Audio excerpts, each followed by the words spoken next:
Winquist, visual effects supervisor for Kingdom of the Planet of the Apes. How's it going? Good. Hi, I'm Luka, Hi, And Luka. I'm Ethan. Ethan? Yeah. and we're from the Santa Barbara Middle School Teen Press here with. ERIK WINQUIST. Nice to meet you. As a film starring apes, your role in visual effects design was pretty crucial for the success of the film. How do you balance the realistic nature of the film while also adding in effects like flooding in the apes? Well, the first thing we did was we made sure we shot something for real every time we could. That was like the mantra when we were prepping the movie, is if there was an opportunity to shoot something, like a real place, even if we knew we were going to replace all of it, wanted to do that just because while we were in post-production for months, that gave us an opportunity to always be able to like peel back the layers and remember what the real thing looked like. And so when we were adding all of our stuff to it, we always had like an anchor that we could just make sure that everything felt real because it was built upon a real thing. Right? I read online that 33 minutes of the film were CGI and digitally created. Can you tell us about the tools you and your team used to create that bit of film? Yeah, I mean, we've been working, obviously for years now on big movies from The Lord of the Rings all the way through Avatar. So making digital worlds is something we've been doing for a whole bunch of years. And so there's essentially a proprietary set of tools that we've been building up at Weta all that time that enables us to do this stuff.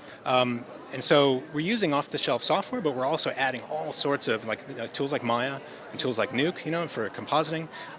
And we're adding a bunch of our own stuff into those packages that really allow us to get the performance. We also render in a proprietary renderer called Manuka. And so when you couple all those things together, that's kind of where some of the magic comes from. But let me correct you on one thing.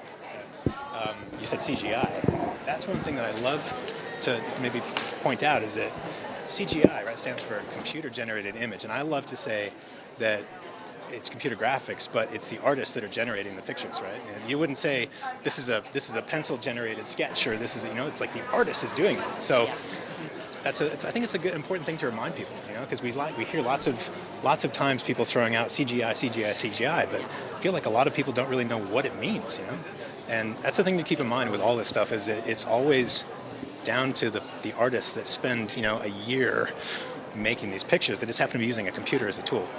Yeah. What were some of the most difficult parts of the film to make? Well, we had obviously big spectacle moments with the flood and when Raka goes into the river. The river itself was half a mile of simulated rapids. So we'd gone out to a real river location in Australia to get some basic footage and also did some stuff along the riverbank there. But when they get onto the bridge, that was a set that we built in our backlot that had an actual, like a shallow tank about that deep, that the special effects team, we were working with them, they would actually had a pump and it could push current past our actors. So when Freya Allen goes in the river, or when Peter Macon, who plays Raka the orangutan, when he goes in the river, they could actually have some real water that was rushing past them. And we kept some of that. All the stuff you see on Freya, that's real water.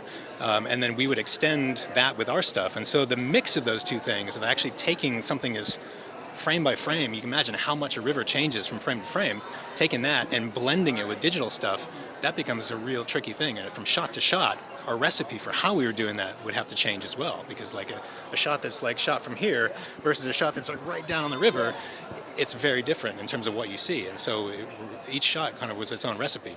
And then by the time we get into the end of the movie with the big flood, that was entirely digital. Right? So that was some of the 33 minutes you're talking about. And so we had to then lean on the photography that we had surrounding that. So when we saw them walking through a big space, we actually had real photography of that, and we could look at the kind of light fixtures that were being used by the DP.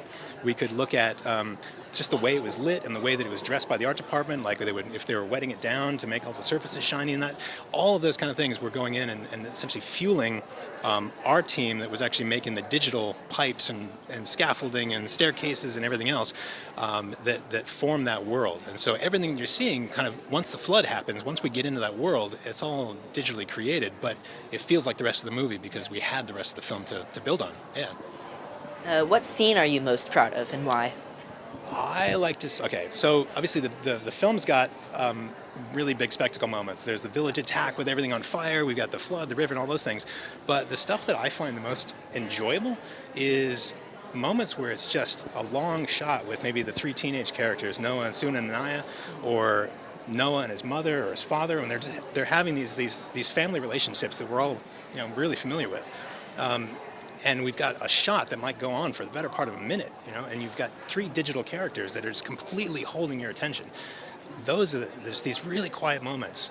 Those are some of my favorite things in the movie, because if we can pull those off, and we can hold an audience's attention, then the rest of the movie, we know we can do that.